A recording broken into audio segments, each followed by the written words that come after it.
Baik, acara diseminasi budaya positif modul 1.4 akan kita mulai dengan susunan acara sebagai berikut.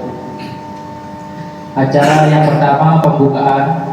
Baik, untuk lebih barokahnya acara kita pada pagi hari ini, marilah kita membuka dengan sama-sama melafalkan al-basmalah. Bismillahirrahmanirrahim. Selanjutnya mari kita menyanyikan lagu Indonesia Raya. Hadirin dimohon berdiri.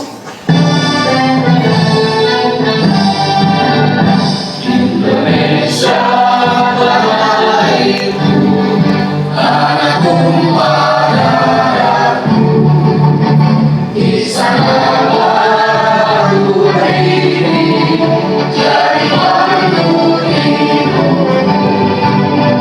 Indonesia kebangsaanku, bangsa dan tanah airku, marilah kita berseru, Indonesia bersatu. Hiduplah tanahku, hiduplah negeriku, bangsaku, rakyatku semuanya. Bangunlah jiwanya, bangunlah badannya untuk Indonesia Raya. Indonesia Raya, merdeka, merdeka, tanahku, negeriku yang ku cinta. Indonesia Raya, merdeka, merdeka, hiduplah Indonesia Raya. Indonesia Raya, merdeka, merdeka, tanahku, negeriku yang ku cinta. Indonesia Raya, merdeka, merdeka, hiduplah Indonesia. Hadirin dimohon duduk kembali. Acara selanjutnya pembacaan doa yang dalam hal ini akan disampaikan oleh Bapak Haji Rabiun SPD. Kepadanya dipersilahkan. Bismillahirrahmanirrahim. Assalamualaikum warahmatullahi wabarakatuh. Marilah kita berdoa bersama untuk memperlancar proses TGP teman kita sebagai buruh penggerak. Pada kita semua, mari kita berdoa bersama. A'udzubillahi minasyaitonirrajim. Bismillahirrahmanirrahim. Alhamdulillahirabbil alamin. Wassalatu wassalamu ala asyrafil anbiya'i wal mursalin wa ala alihi washabihi ajmain. Allahumma shalli ala sayyidina Muhammad wa ala ali sayyidina Muhammad. Rabbana zalamna anfusana wa illam taghfir lana wa tarhamna lanakunanna minal khasirin. Rabbana atina fid dunya hasanatan wa fil akhirati hasanatan wa qina adzabannar. Subhana rabbika rabbil izzati amma yasifun wa salamun alal mursalin walhamdulillahi rabbil alamin. Sekian, assalamualaikum warahmatullahi wabarakatuh. Acara selanjutnya sambutan oleh Bapak Kepala Sekolah SDN 16 Mas, dalam hal ini Bapak Ibrahim SPD, kami persilakan. Bismillahirrahmanirrahim. Assalamualaikum warahmatullahi wabarakatuh. Alhamdulillahirabbil alamin, wassalatu wassalamu ala asyrafil anbiya'i wal mursalin wa ala alihi wa ashabihi ajmain. Amma ba'du. Pertama-tama marilah kita panjatkan puji dan syukur kita kehadirat Allah Subhanahu wa taala yang telah memberikan suatu kenikmatan, terutama nikmat sehat dan sempat, sehingga kita dapat melaksanakan salah satu kegiatan kita, yaitu proses penerapan restitusi untuk membuatkan budaya positif di sekolah kita. Selawat beserta salam mari kita sama-sama aturkan kepada junjungan kita Nabi besar Muhammad sallallahu alaihi wasallam dengan ucapan Allahumma sholli ala Muhammad wa ala alihi sayyidina Muhammad. Bapak Ibu guru yang saya hormati, jadi kegiatan seperti ini ya alhamdulillah bisa terselenggara dengan baik, dan dalam kesempatan yang kali ini pelaksanaannya ya. Diskusi kita akan disampaikan oleh rekan kita yaitu Pak Andita dalam hal ini. Nah, jadi ini adalah merupakan kegiatan kolaborasi ya, kebersamaan imbas daripada guru penggerak itu. Jadi saya mengucapkan banyak-banyak terima kasih kepada Andita maupun lain yang telah mengadakan kegiatan ini supaya rekan-rekannya ini juga ikut belajar bersama.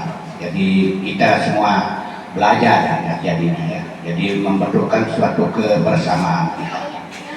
Jadi acara ini mari kita buka dengan ucapan Bismillahirrahmanirrahim. Assalamualaikum warahmatullahi wabarakatuh. Acara selanjutnya, acara inti kita yang akan disampaikan oleh CGP teman kita Bapak Andita Rahmatullahi SPD, kepadanya dipersilakan.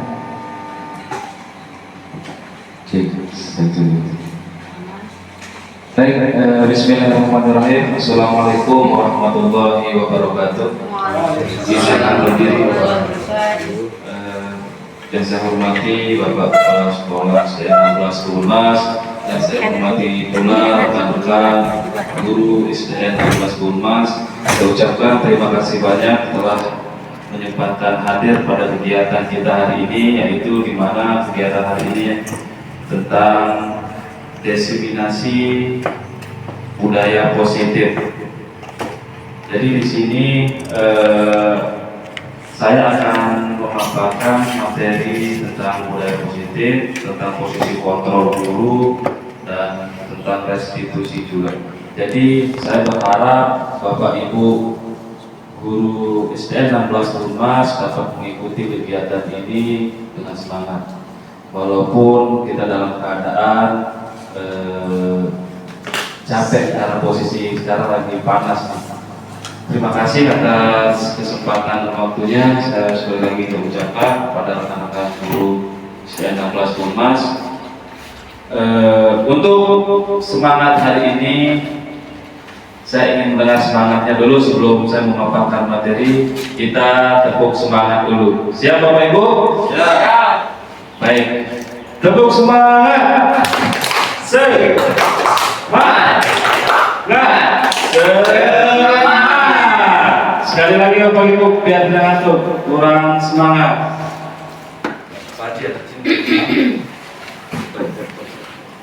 Baik, izin saya pimpin sekali lagi, tepuk semangatnya. Tepuk semangat. Semangat. Semangat. Luar biasa. Terima kasih. Baik, saya langsung memperkenalkan diri tentang materi saat ini, yaitu tentang penerapan restitusi untuk menguatkan budaya positif di sekolah. Jadi di sini saya Andita Rahmatullahi SPD, calon guru penggerak angkatan 10 Kabupaten Lombok Barat, akan memaparkan tentang budaya positif. Baik, sini ada pertanyaan tematik Bapak Ibu. Setuju atau tidak setuju hukuman dapat mendisiplinkan anak? 2. Pemberian hukuman dengan hal positif seperti membaca atau membersihkan halaman sekolah dapat meningkatkan disiplin anak. 3. Memberi penghargaan dapat meningkatkan motivasi belajar anak. Mungkin ada dari Bapak Ibu yang ingin berpendapat, silakan bebas pilih mau mengomentari pertanyaan tematik nomor berapa. Silakan Pak Jun mungkin memberikan pendapatnya sebelum kita lanjut ke materi. Nomor berapa? Nomor 1? Nomor 2, baik, silakan. Baik, jadi menurut saya di sini pertanyaan tematik nomor 2 tentang pemberian hukuman dengan hak positif seperti membaca atau membersihkan halaman sekolah dapat meningkatkan disiplin anak. Menurut saya jadi perlu hukuman yang berdampak positif seperti halnya membaca tersebut. Jadi ketika anak melakukan kesalahan, hukuman yang diberikan berbentuk membaca, selain dapat mendisiplinkan anak dan juga dapat memberikan dampak positif ketika membaca. Nah, seperti itu.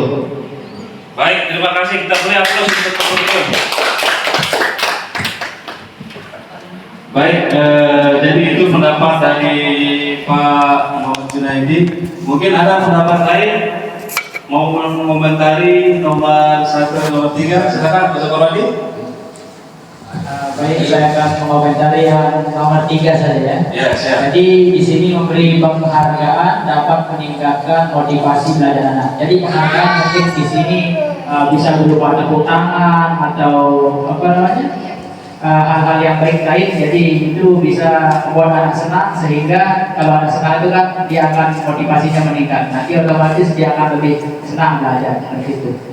Baik, terima kasih. Kita beri aplaus untuk Pak Sokorodi. Luar biasa.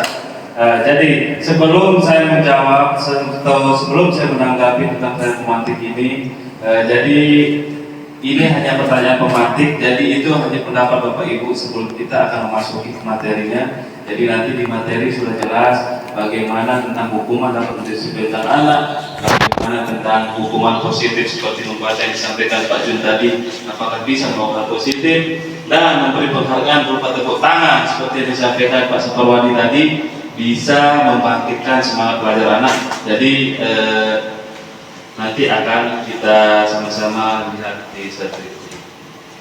Baik, kita lanjut. Jadi di sini adapun pemikiran Ki Hajar Dewantara, sekolah itu diibaratkan sebagai tanah, tempat bercocok tanam, sehingga guru harus mengusahakan sekolah menjadi lingkungan yang menyenangkan, menjaga dan melindungi murid dari hal-hal yang tidak baik. Karakter murid tumbuh dengan baik sesuai dengan profil pelajar Pancasila. Adapun tujuan pendidikan di sini menurut Ki Hajar Dewantara yaitu menuntun segala kodrat yang ada pada anak-anak agar mereka dapat mencapai keselamatan dan kebahagiaan yang setinggi-tingginya, baik sebagai manusia maupun anggota masyarakat lainnya. Jadi dalam pemikiran Ki Hajar Dewantara ini, guru diibaratkan sebagai seorang petani. Jadi guru diibaratkan sebagai seorang petani yang dimana petani akan menanam jagung yang pastinya jagung yang akan tumbuh. Tidak mungkin menanam jagung dan yang tumbuh itu padi.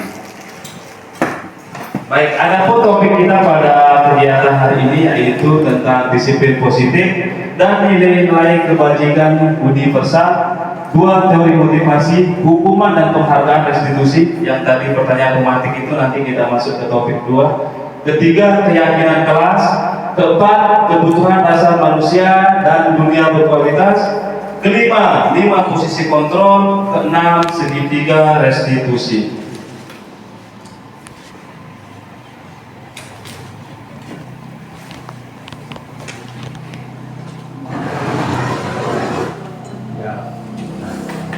Baik.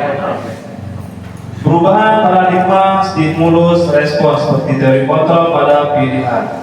Jadi di sini tentang stimulus respon manusia, di mana stimulus respon itu kita mencoba mengubah orang agar berpandangan sama dengan kita. Dengan tentang teori kontrolnya atau pilihan, kita berusaha memahami pandangan orang lain tentang dunia. Stimulus responnya, perilaku buruk dilihat sebagai satu kesalahan. Orang lain bisa mengontrol saya bisa mengontrol orang lain. Pemaksaan ada pada saat rujukan gagal. Model berpikir menang atau kalah.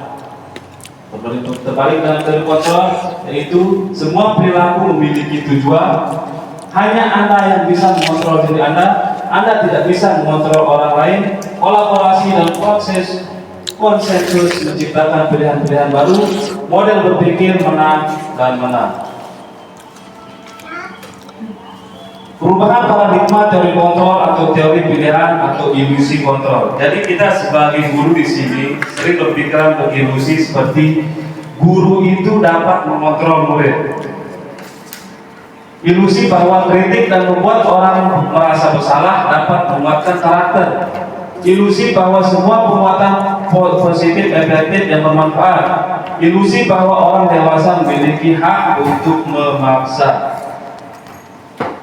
Baik, di sini ada contohnya ilusi kontrol. Guru dapat mengontrol murid. Ini ilusi kontrolnya. Tapi kenyataannya murid mempunyai hak untuk memilih. Guru tidak bisa memaksakan kehendak kepada murid. Guru tidak mempunyai kontrol penuh terhadap murid.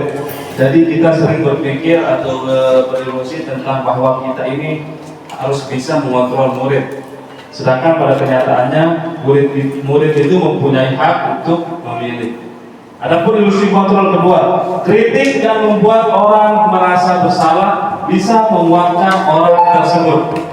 Kenyataannya menyalahkan murid dan membuat kritik tidak menguatkan, tetapi melemahkan. Murid mempunyai persepsi negatif akan dirinya, adanya krisis identitas atau identitas gagal pada murid.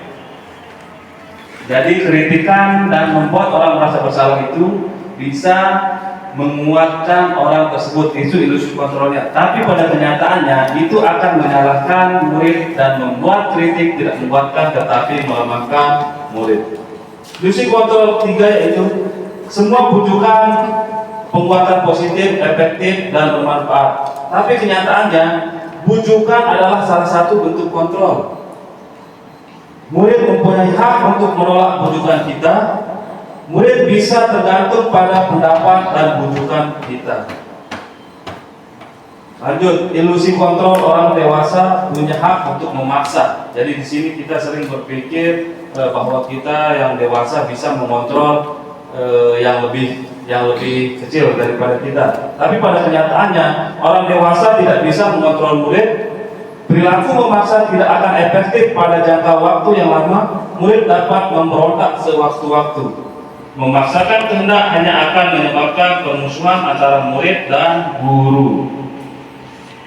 Baik, di sini apakah makna disiplin?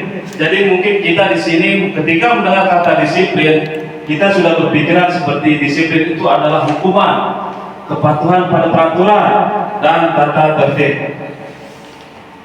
Di mana Ki Hajar Dewantara menyatakan bahwa di mana ada kemerdekaan, disitulah harus ada disiplin yang kuat.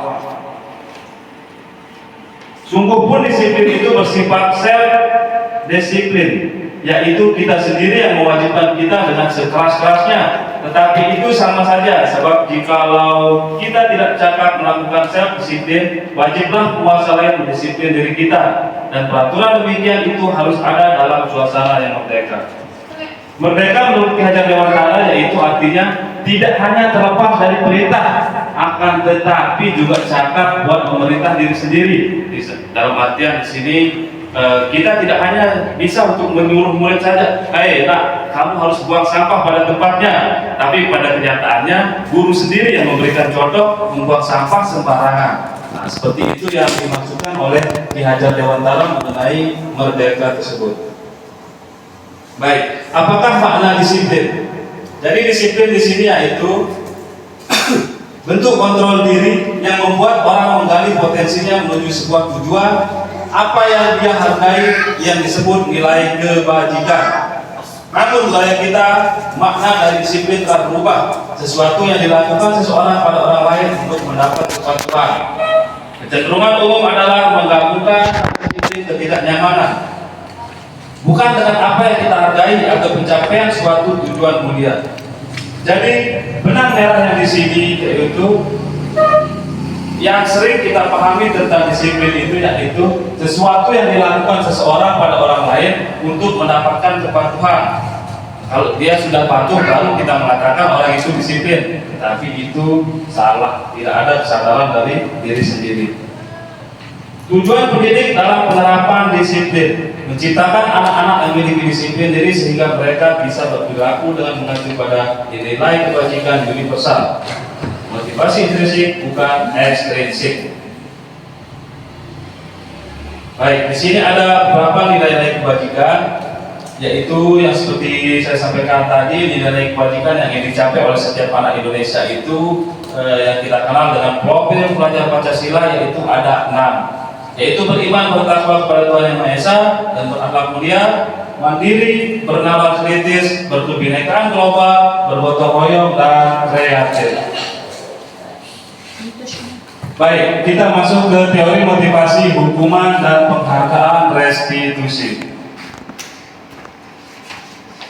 Teori motivasi perilaku manusia untuk menghindari ketidaknyamanan atau hukuman. Apa yang akan terjadi apabila saya tidak melakukannya? Untuk mendapat imbalan dari orang lain, apa yang akan saya dapatkan apabila saya melakukannya?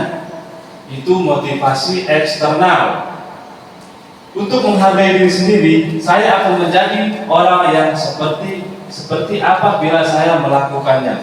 Motivasi internal. Jadi motivasi eksternal itu ada dorongan atau iming-iming dari luar. Tidak ada kesadaran dari diri sendiri.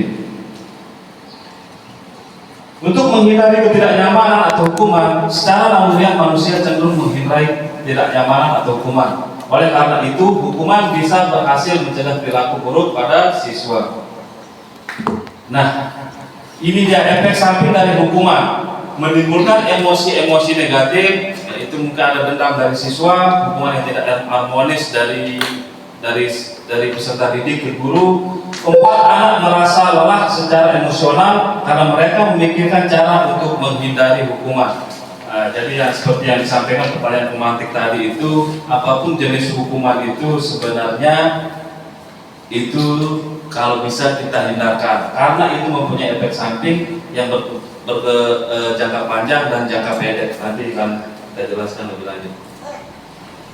Untuk mendapatkan imbalan dari orang lain, terkadang kita memberi pujian atau hadiah agar mereka termotivasi dan semangat supaya rajin. Kita merasa pujian atau hadiah itu berikan untuk murid.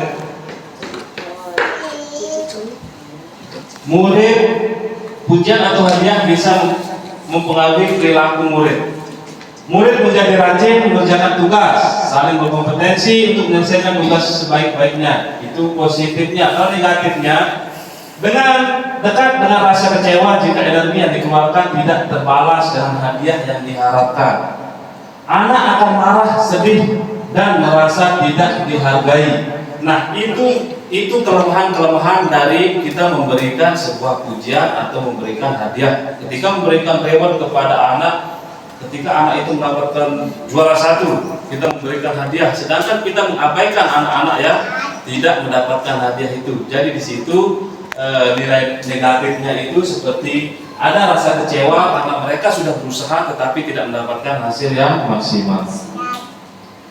Mungkin ada murid yang sudah termotivasi secara internal dan rajin belajar, tapi mereka akan terganggu karena ada iming-iming hadiah. Nah, ini yang seperti saya jelaskan tadi, ada beberapa murid yang memang tanpa kita suruh, dia sudah ada kesadaran diri, dia belajar lebih giat karena dia teriming-iming, tapi dia terganggu karena ada iming-iming hadiah.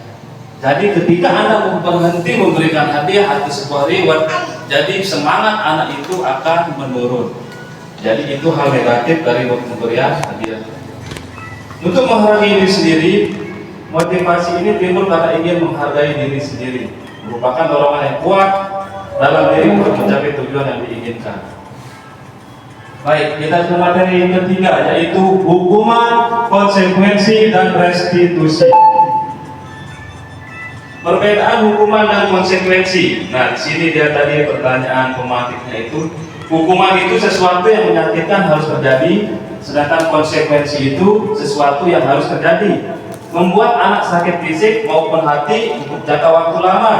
Tetapi konsekuensi ini membuat anak merasa tidak nyaman dalam jangka waktu pendek. Anak membenci kedisiplinan, anak menghargai disiplin. Paksaan, stimulus tanggapan. Mendorong anak menyakiti diri sendiri, mendorong anak agar mudah menyesuaikan diri. Konsep diri yang buruk, konsep diri yang baik. Jadi ini perbedaan antara hukuman dan konsekuensi. Jadi hukuman itu yang merupakan penyakitan fisik. Jadi seperti kita mencubit, seperti kita menendang dan sebagainya.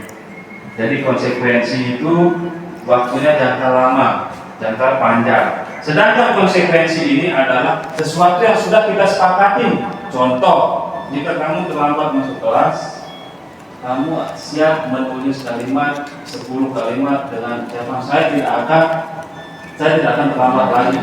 Dan di situ sudah ada kesepakatan kelas, sudah ada keyakinan kelas.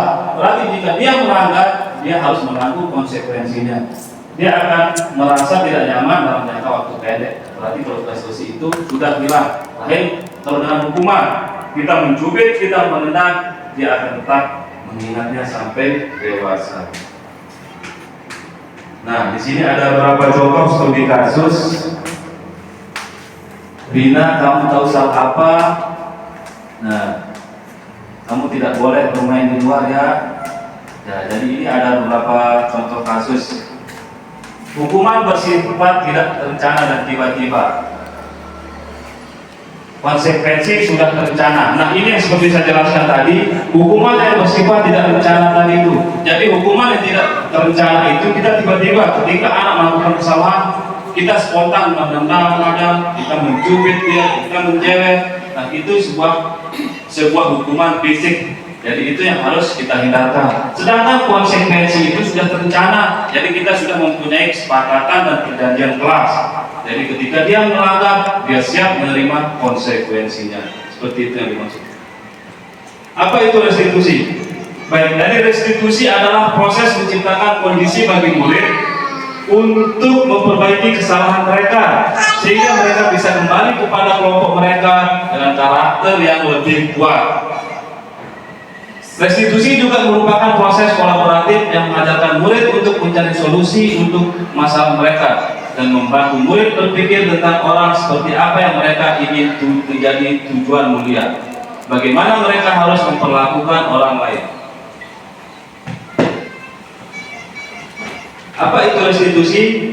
Sebuah pendekatan atau proses mengganti hukuman dengan keyakinan dan motivasi instinktif untuk memperbaiki diri atas kesalahan atau kekeliruan yang dilakukan. Ini ada contohnya. Maaf ya, aku ganti kertas yang tadi. Contoh, anak itu merobek kertasnya, tetapi anak itu mempunyai dia sudah menyepakati keyakinan kelas, sehingga anak itu melaksanakan apa yang seharusnya dilakukan, yaitu akan bertanggung jawab karena anak itu sudah mengetahui konsekuensinya. Adapun 9 ciri-ciri restitusi Bapak Ibu di sini bukan untuk menebus kesalahan, namun untuk belajar dari kesalahan, memperbaiki hubungan seperti tadi. Ketika dia sudah melakukan kesalahan, dia akan mengakui kesalahan dan meminta maaf. Tawaran bukan paksaan. Restitusi menuntut untuk melihat ke dalam diri. Restitusi fokus pada solusi. Apa perbedaan antara hukuman dan konsekuensi? Berikut ini akan diberikan satu gambaran perbedaan antara hukuman, konsekuensi, dan restitusi itu sendiri. Jadi di sini Bapak Ibu sudah jelas identitas gagal dan identitas sukses. Jadi identitas gagal itu yaitu hukuman, sesuatu yang menyakitkan harus terjadi. Sedangkan konsekuensi sesuatu harus terjadi, di mana restitusinya yaitu merupakan pilihan. Baik, saya lanjut. Nah, di sini ada hukuman atau konsekuensi. Halo Bapak Ibu. Hai. Halo Bapak Ibu. Hai. Baik, masih semangat? Semangat. Masih semangat? Masih. Baik, untuk mengetes semangatnya kita tepuk semangat sekali lagi, bisa? Bisa. Tepuk semangat. Semangat. Luar biasa, biar langsungnya hilang Bapak Ibu. Terima kasih. Baik, tolong diperhatikan hukuman atau konsekuensi. Di sini ada contoh kalimat Bapak Ibu guru. Jadi di sini ada tindakan yang guru lakukan. Nah, sekarang tugasnya Bapak Ibu guru di sini, saya berikan waktu 5 menit untuk kira-kira ini termasuk ke hukuman apa ke konsekuensi. Nah, jadi nanti Bapak Ibu caranya siapa saja. Di situ ada 1, 2, 3, 4, 5, 6, 7. Berarti Bapak Ibu pakai nomor saja 1, 2, 3, 4, 5, 7. Tinggal dipilih hukuman, konsekuensi, hukuman atau konsekuensi. Contoh, mencatat 100 kali di dalam buku kalimat, saya tidak akan terlambat lagi karena terlambat ke sekolah. Nah, itu apakah termasuk hukuman atau konsekuensi? Bisa dipahami? Konsekuensi. Bisa dipahami? Baik, saya kasih waktu 5 menit. Silahkan di kertas kosongnya diisi nomor 1 apa, nomor 2 apa. Silahkan Bapak Ibu. Saya kasih waktu 5 menit.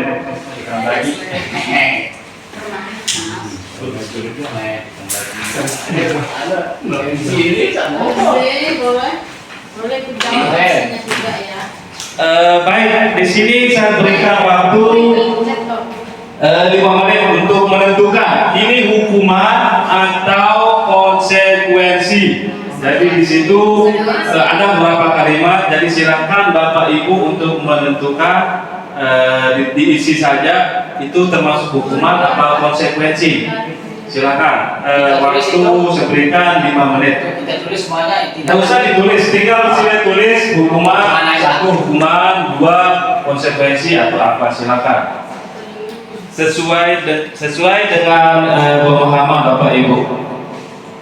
Kira-kira nomor 1 hukuman, nomor 2 konsekuensi. Silakan.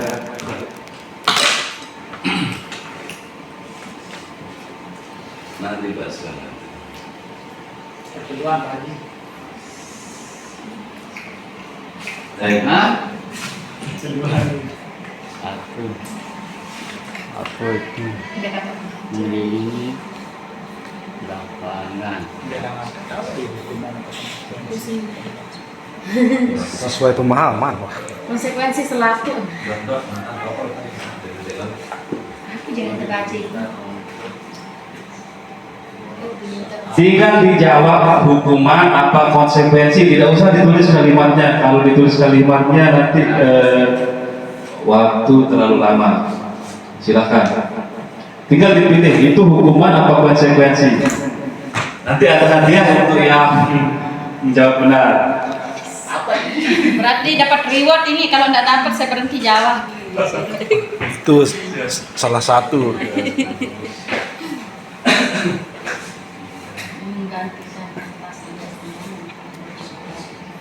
Apa yang Bapak Ibu pahami terkait itu? Apakah itu termasuk hukuman apa konsekuensi? 2 menit lagi.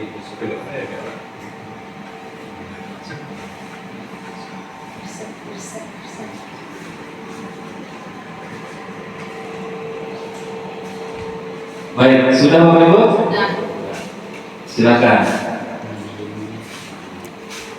Sekarang kita sama-sama lihat jawabannya. Mulai dari Pak Haji. Oke, nomor 1 catat 100 kali dalam kalimat. Saya tidak akan terlambat lagi karena terlambat di sekolah. Menurut Pak Haji jawabannya apa? Konsekuensi. Mungkin ada yang menjawab hukuman? Ya, Yusuf menjawab hukuman. Lari mengelilingi lapangan basket 2 kali karena terlambat hadir ke sekolah. Konsekuensi. Ada yang menjawab hukuman? Saya konsekuensi. Nomor 2 hukuman. Apa alasannya Pak Sapawadi menjawab hukuman? Silakan. Karena ini sebenarnya belum jelas di semua, tapi kalau kita lihat dari kalimatnya yang apa namanya, yang tanpa kesadaran diri melakukan memperbaiki kesalahan itu saya anggap sebagai hukuman. Tapi kalau dia sadar memperbaiki kesalahannya berarti itu konsekuensi. Misalnya dia membersihkan tumpahan air karena dia lupa, itu kan konsekuensi karena dia yang perbaiki kesalahannya sendiri. Tapi kalau yang di atas yang hukuman itu yang suruh apa-apa itu berarti hukuman gitu. Baik, terima kasih. Kita kasih aplaus untuk Pak Sapawadi, luar biasa. Baik, kita lanjut, kita melihat apa yang terjadi dari jawaban Bapak Ibu.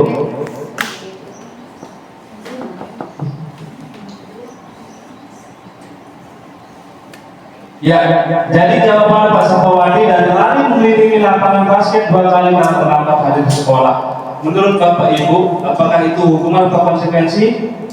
Konsekuensi, tapi Pak Saparwadi menyatakan hukuman. Jadi jawaban yang benar itu adalah hukuman. Kenapa? Karena hukuman itu apakah tidak bahaya Bapak Ibu?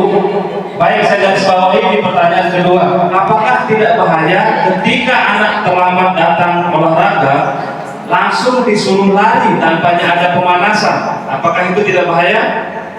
Tidak bahaya. Saya Bahaya. Jadi ketika anak langsung dihukum suruh lari ketika dia melakukan kesalahan, itu juga mempunyai resiko. Jadi itu termasuk ke dalam hukuman. Terima kasih. Kita lanjut. Dihukum oleh penghargaan. Nah, seperti pertanyaan pemati pertama tadi, di sini bahwa penghargaan berlaku sama dengan hukuman. Dalam arti meminta untuk membujuk seorang melakukan sesuatu oleh tujuan tertentu. Dari orang yang meminta membujuk, dorongannya eksternal dan akan ada faktor ketergantungan. Beberapa dampak dari pemberian penghargaan di sini sudah jelas Bapak Ibu. Pengaruh jangka pendek dan jangka panjangnya. Penghargaan tidak efektif. Penghargaan itu merusak hubungan. Penghargaan mengurangi ketepatan. Penghargaan menurunkan kualitas. Penghargaan mematikan kreativitas. Dan penghargaan menghukum. Penghargaan mematikan. Penghargaan mengurangi motivasi intrinsik.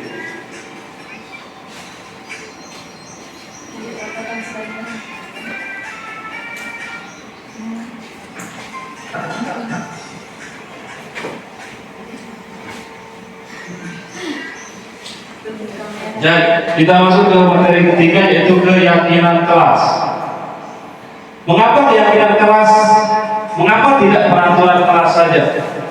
Mengapa adanya keyakinan kelas penting untuk terbentuknya sebuah budaya positif? Bagaimana mewujudkan sebuah keyakinan kelas yang efektif? Baik, di sini sudah jelas keyakinan kelas itu mengapa tidak peraturan saja? Mengapa kita memiliki peraturan harus menggunakan helm mengendarai kendaraan roda 2? Mengapa kita memiliki peraturan 3M, menggunakan masker, cuci tangan, dan menjaga 1,5 meter? Nah, baik, kita lanjut bahas. Suatu keyakinan kelas akan lebih memotivasi seseorang dari dalam, dari motivasi instinktif. Seseorang akan lebih tergerak dan bersemangat menjalankan keyakinan daripada mengikuti serangkaian peraturan. Begitu pula dengan murid-murid. Jadi di sini dimensi lingkaran yang ada di layar ini Bapak Ibu. Jadi di situ sudah jelas ada peraturan kelas, terus keyakinan kelas, lingkungan positif, dan budaya positif. Cara membentuk keyakinan kelas, yaitu pembuatan keyakinan kelas itu harus melibatkan semua warga kelas. Keyakinan kelas hendaknya tidak terlalu banyak sehingga mudah diingat dan dipahami oleh semua warga kelas. Jadi ketika Bapak Ibu besok akan membuat keyakinan kelas atau peraturan kelas, jangan terlalu banyak. Jadi ambil poin-poin inti-inti sari dari yang Bapak Ibu anggap penting. Menggunakan kalimat, dan ini juga tidak kalah penting. Ketiga, menggunakan kalimat positif. Keempat, keyakinan kelas sebaiknya sesuatu yang dapat diterapkan di lingkungan tersebut. Perlu adanya tinjauan kembali keyakinan kelas dari waktu ke waktu agar tetap relevan. Dalam artian tetap harus ada refleksinya. Langkah membentuk keyakinan kelas yaitu membuka ruang diskusi, mencatat peraturan kelas yang akan disepakati.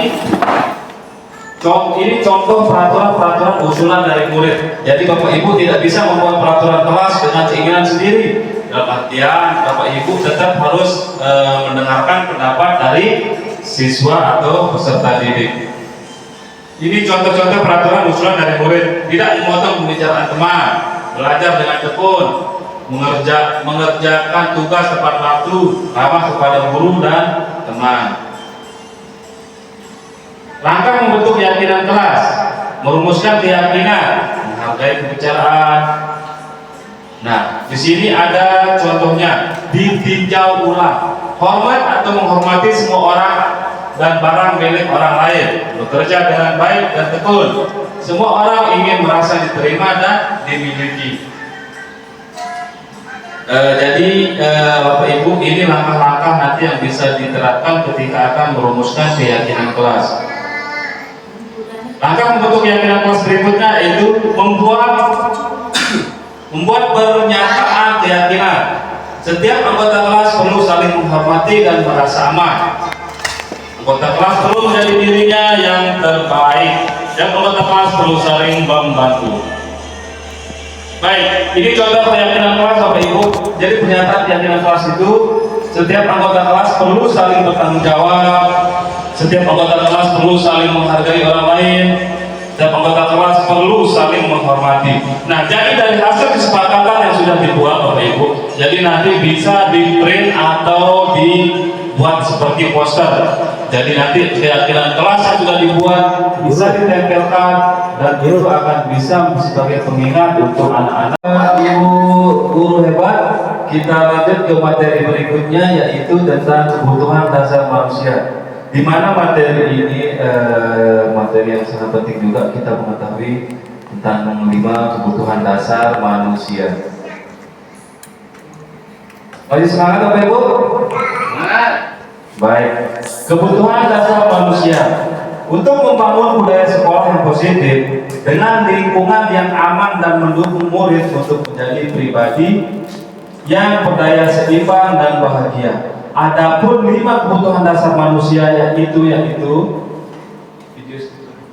bertahan hidup, penguasaan, kesenangan, kebebasan, cinta dan kasih sayang, dan rasa yang diterima. Baik, di sini ada 5 posisi kontrol kita sebagai guru. Ini yang saya sangat ingin sampaikan kepada Bapak Ibu guru.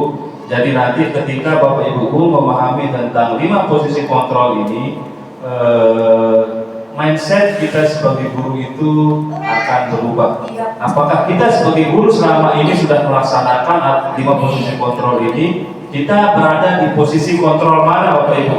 Jadi di sini program disiplin positif yang berpusat pada murid yang dikembangkan oleh Danny Bosen dengan pendekatan restitusi yang disebut dengan 5 posisi kontrol. Adapun 5 posisi kontrol kita sebagai guru yaitu 1. Menghukum, 2. Membuat rasa bersalah, 3. Menjadi teman, 4. Pemantau, dan 5. Manajer.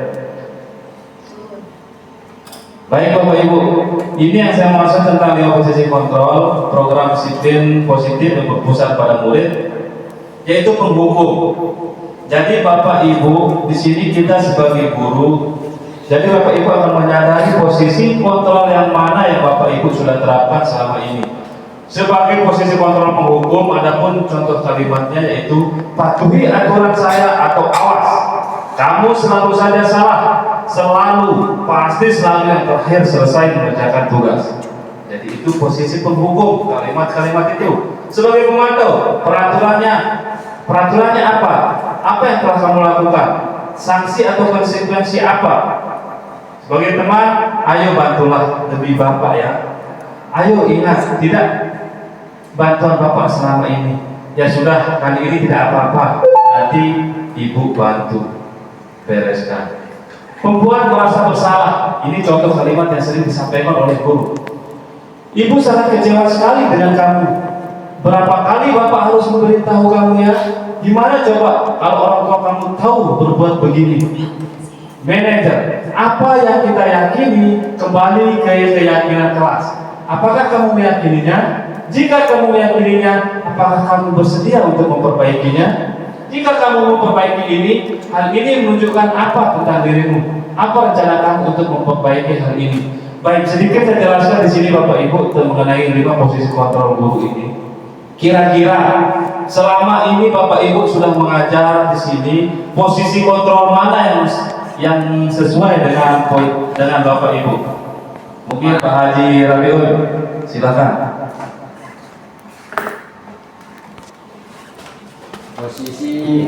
Posisi di teman. Ya. Alasannya adalah saya merasa berteman dengan peserta anak didik saya, sehingga anak didik saya merasa dekat dengan saya.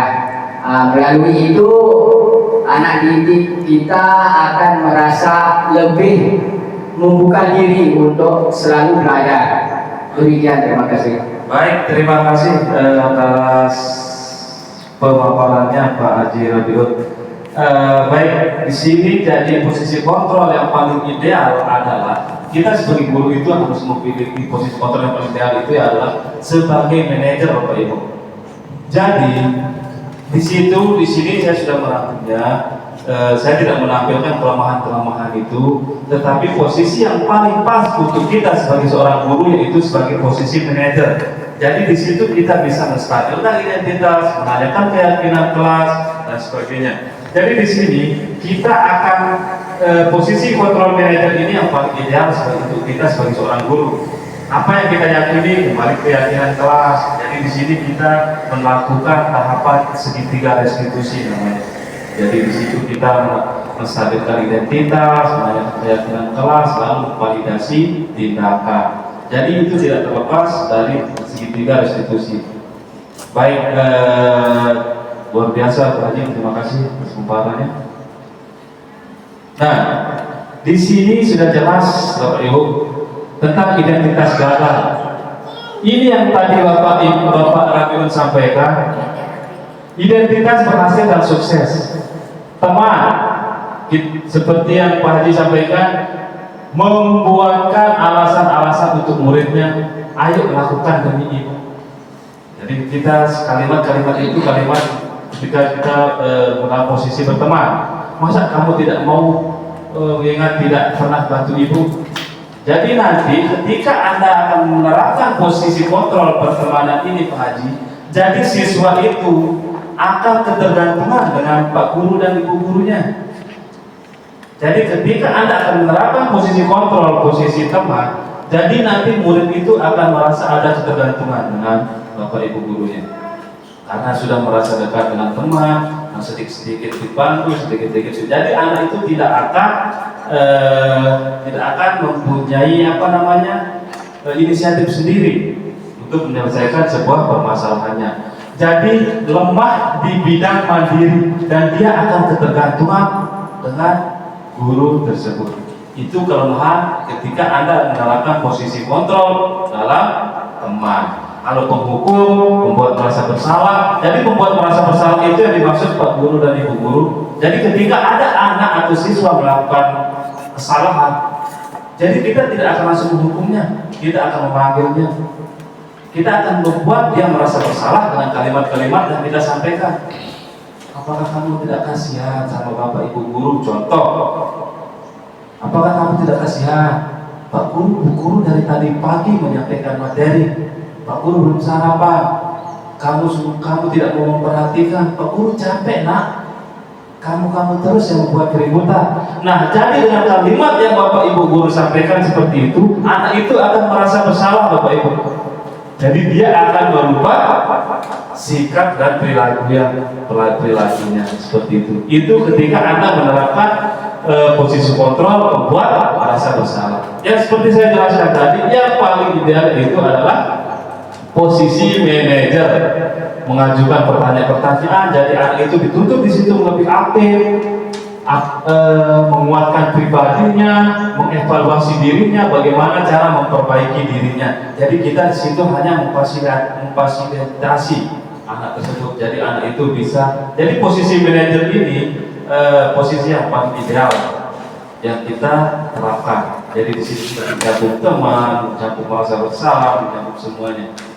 Jadi posisi kontrol manajer seperti itu waktu itu. Baik, ke materi berikutnya yaitu segitiga restitusi. Segitiga restitusi itu yang seperti saya sampaikan tadi, yaitu segitiga restitusi itu tidak terlepas juga dari posisi kontrol Bapak Ibu Guru yang tadi kita jelaskan sebelumnya. Jadi segitiga restitusi adalah satu proses dialog yang dijalankan oleh guru atau orang tua agar dapat menghasilkan murid yang mandiri dan bertanggung jawab Bapak Ibu. Jadi di sini langkah-langkahnya yaitu segitiga restitusi itu ada 3. yaitu pertama, menstabilkan identitas, validasi tindakan yang salah, dan menanyakan keyakinan kelas. Baik, di sini contoh kalimatnya yaitu kita semua akan melakukan hal yang terbaik yang bisa kita lakukan. Itu untuk menstabilkan identitas. Ketika anak melakukan kesalahan atau apa, kita bisa memanggilnya dan kita bisa menerapkan langkah-langkah segitiga restitusi ini. Semua perilaku memiliki alasan. Kita semua memiliki potensi internal. Nah, inilah bentuk-bentuk langkah segitiga restitusi. Ya, jadi validasi tindakan, menstabilkan identitas, dan menanyakan keyakinan kelas. Apakah boleh dihilangkan salah satunya, Bapak Ibu, dari segitiga restitusi ini? Tentunya tidak boleh. Jadi ini sudah baku. Jadi segitiga restitusi ini Anda harus melaksanakannya sesuai dengan urutan dan tindakannya. Validasi tindakan, menstabilkan identitas, baru menanyakan keyakinan kelas. Jadi nanti ini ketika Bapak Ibu menemukan suatu permasalahan dari anak didiknya, bisa menemukan solusi atau memecahkan masalah tersebut melalui tahapan segitiga restitusi ini.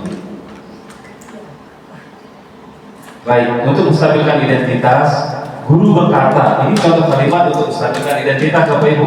Berbuat salah itu hal yang manusiawi. Tidak manusia, tidak ada manusia yang sempurna. Bapak Ibu juga buat salah. Kita pasti bisa menyelesaikan permasalahan ini, Bapak Ibu.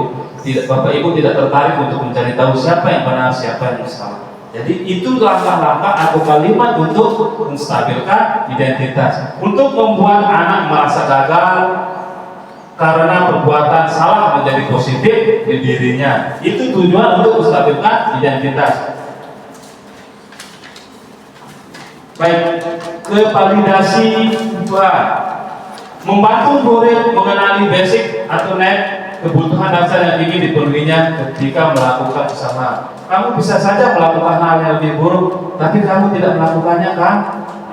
Kalimat-kalimat seperti ini bisa untuk memvalidasi tindakan. Menanyakan keyakinan kelas. Anak melihat kesalahannya dihubungkan dengan norma sosial dan nilai-nilai yang mendasari manusia berinteraksi dengan orang lain. Contoh kalimat, apa nilai yang kita percaya di kelas sekolah kita? Nilai-nilai universal kebajikan apa yang telah kita sepakati kemarin? Kelas yang ideal itu seperti apa sih? Nah, jadi kalimat-kalimat seperti itu kita untuk menanyakan keyakinan kelas yang sudah kita sepakati bersama. Nah, ini contoh untuk menstabilkan identitas seperti kasus yang saya temui kemarin ketika menemukan seorang siswa atau peserta didik kita melakukan kesalahan. Ketika itu ini siswa kita bernama Arman, siswa kelas 6. Dia tidak menggunakan baju olahraga ketika olahraga. Jadi saya menerapkan segitiga restitusi itu dengan menstabilkan identitas, menanyakan keyakinan kelas, lalu saya memvalidasi tindakan. Dengan tahapan itu, anak itu tidak akan merasa dirinya gagal. Bahkan sebaliknya, anak itu akan melakukan perubahan yang ke arah yang lebih baik lagi, Bapak Ibu. Jadi seperti ini contoh untuk menstabilkan identitas ketika nanti Bapak Ibu guru hebat menemukan kasus atau masalah di peserta didiknya. Jadi kalimat-kalimat yang bisa digunakan itu seperti yang di slide tadi. Refleksi, baik. Jadi di sini ada refleksi hal baru apa yang mengubah paradigma saya yang saya dapatkan hari ini. Perasaan apa yang muncul selama mengikuti sesi ini, Bapak Ibu? Khususnya mengenai makna disiplin untuk motivasi intrinsik. Motivasi intrinsik itu motivasi dari dalam diri. Peran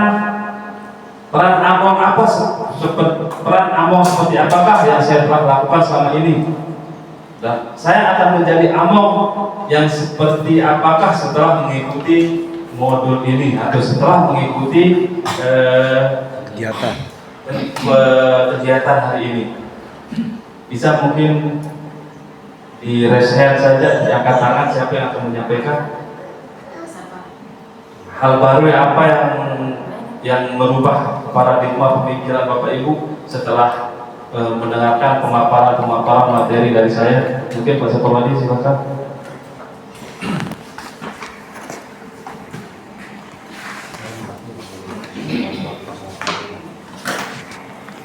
Baik, jadi ada beberapa hal baru yang saya dapatkan dari kegiatan hari ini. Yang pertama, kita ketahui ada 5 posisi kontrol tadi.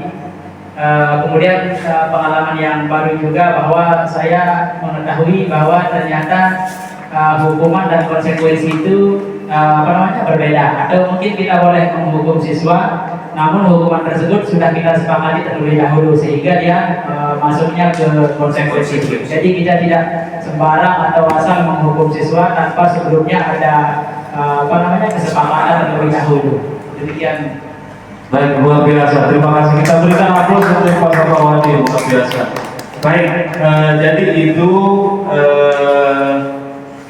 yang Pak Saparwadi pahami dari modul dari pertemuan kita hari ini luar biasa.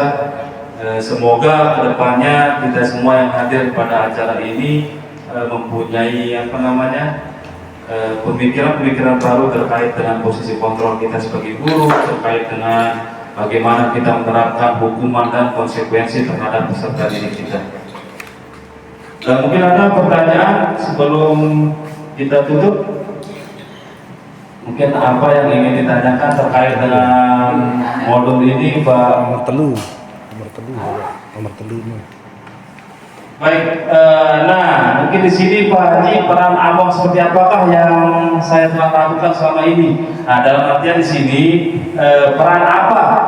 Jadi sebelum Pak Haji mengikuti sesi ini, sebelumnya posisi apa yang Pak Haji lakukan selama ini? Bagaimana cara Pak Haji melakukan atau mengambil tindakan untuk menstabilkan identitas anak ketika melakukan kesalahan? Silakan. 3 dan 4 Pak Guru. 3 dan 4 berkaitan ya. Silakan. Peran AMO.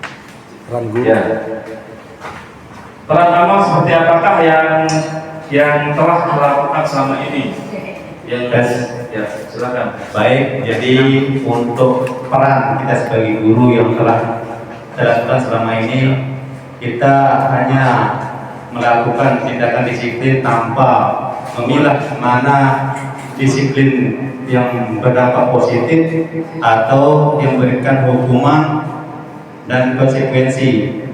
Jadi seperti yang dikatakan tadi, kita harus bisa memilih atau memilah mana yang hukuman yang berdampak positif dan mana hukuman yang memang betul-betul ada konsekuensi ketika anak tersebut melakukan tindakan atau kekeliruan. Nah, mungkin seperti itu yang akan saya berikan. Luar biasa. Terima kasih kepada Pak Muhammad Junaidi atas pemaparannya.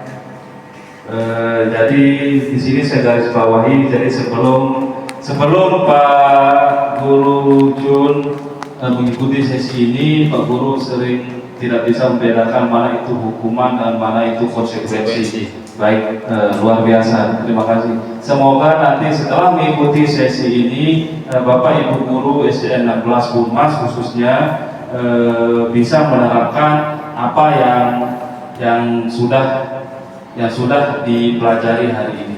Terima kasih. Baik, tidak terasa materi kita hari ini sudah selesai. Mungkin ada pertanyaan lagi, Bapak Ibu? Mungkin ada pertanyaan? Ya. Ada pertanyaan ya Pak Haji? Silakan.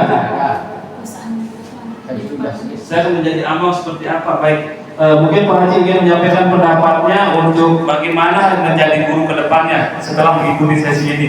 Mungkin Pak Haji lebih. Ya, jadi terima kasih Pak Dita. Jadi setelah mengikuti kegiatan ini, saya merasa ingin mengikuti ya. Saya juga merasa ingin mengikuti pelatihan atau program tersebut. tetapi masih menunggu jadwal. Jadi modul pembelajaran tersebut adalah sangat menunjang untuk melakukan kegiatan atau melakukan pembelajaran di kelas. Terima kasih. Baik, terima kasih Pak Haji atas masukannya. Jadi tadi Pak Haji menjawab ingin mengikuti modul seperti ini. Semoga kedepannya Pak Haji juga bisa mengikuti dan bisa lulus dalam program kendaraan berikutnya. Amin. Baik, dengan berakhirnya acara ini karena pemaparan materi juga sudah selesai, saya selaku pemateri calon guru penggerak angkatan 10 Kabupaten Lombok Barat mengucapkan terima kasih yang sebesar-besarnya kepada rekan-rekan guru SDN 16 Bomas yang sudah mengikuti dan bersedia hadir pada hari ini. Luar biasa, terima kasih banyak. Semoga kita selalu dalam keadaan sehat, selalu dalam lindungan Allah Subhanahu wa taala untuk melaksanakan tugas yang mulia ini. Akhir kata saya sampaikan wabillahi taufiq wal hidayah. Wassalamualaikum warahmatullahi wabarakatuh. Kepada moderator kami kembalikan.